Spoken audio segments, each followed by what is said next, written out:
Bonjour à tous les investisseurs. Aujourd'hui, on fait une vidéo sur la gestion d'une action. Je tiens d'abord à signaler que cette vidéo n'a pas pour but de vous inciter à investir sur les marchés financiers et qu'elle ne fournit en aucun cas des conseils en investissement. Elle ne représente que mon analyse personnelle. Donc aujourd'hui, nous allons parler de Prodway. Cette société figure parmi les leaders européens de l'impression 3D à destination des industries aéronautiques, spatiales, médicales, dentaire, automobile, etc. Regardons dans un premier temps l'évolution de son chiffre d'affaires. En 2016, il est de 25 210 000 euros, en constante augmentation les années suivantes, jusqu'à atteindre en 2019 les 71 284 000 euros. Donc grosse performance, signe que la société va de l'avant et se développe. Maintenant, si on regarde son résultat net, il est négatif. Une perte de 8 312 000 euros en 2016, qui s'est réduite au fil des années jusqu'à atteindre une perte de 4 321 000 euros en 2019.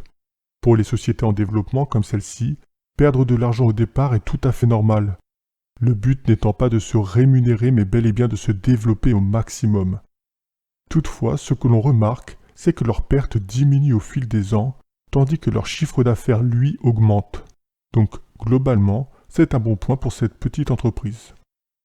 En s'intéressant à leurs dettes non courantes et courantes, on s'aperçoit que la somme des deux nous donne 17 188 000 euros, bien inférieur aux capitaux propres qui, eux, s'élèvent à 77 482 000 euros. Donc très positif. La trésorerie, quant à elle, s'élève à 15 890 000 euros, là encore un montant bien supérieur à la dette fournisseur et compte rattaché. Donc dans un premier temps, l'analyse que je porte sur cette action est très positive.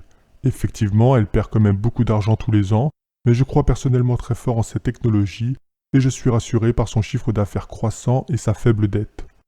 Maintenant, intéressons-nous à l'analyse technique. Son cours d'introduction s'est fait au prix de 5 euros en mai 2017.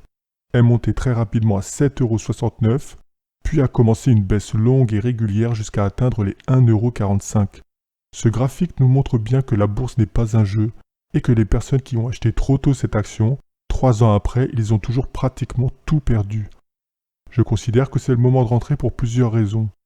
La première, c'est que c'est pas cher, qu'on peut apercevoir un ralentissement de la chute du prix et que durant la crise, elle a, je trouve, plutôt bien résisté. Si on regarde sur les 3 derniers mois, on voit que le tassement se fait encore plus fort. La pression entre les acheteurs et les vendeurs est au maximum et que l'un des deux groupes va craquer, ce qui nous dessinera la future tendance au moins sur le court terme. On est sur le support créé depuis mai 2020 des 1,80 €, donc pour se positionner maintenant c'est ok. Personnellement, je me suis positionné avec un prix de revient d'1,87 €. J'envisage cette société sur le très long terme, mais cela ne m'empêche pas d'essayer de maximiser mes bénéfices en essayant d'anticiper les fluctuations du marché à la baisse. Si on se met sur les 2 dernières années, on voit que la tendance est baissière, que si on touche les 2,35 €, on n'est pas sorti d'affaire, et qu'il y a une résistance sur les 3,15 €. Autant dire que ça va être compliqué de sortir de cette zone. Donc je me suis positionné à 1,87 €. Si le prix baisse encore de manière significative, je me renforcerai de manière agressive car il me reste encore beaucoup de liquidités et je pense vendre entre 10 et 20% de ma position sur les 2,30 € et encore 10 à 20% sur la résistance des 3 €, en sachant que je garderai le reste de mes actions pour les années à venir. J'espère que cette vidéo vous aura plu. N'hésitez pas à laisser un pouce bleu pour le développement de la chaîne, c'est très important. Si vous n'êtes pas abonné et que vous avez aimé le contenu, pourquoi ne pas le devenir pour être au courant des prochaines sorties. Et je vous dis à bientôt pour de nouvelles vidéos.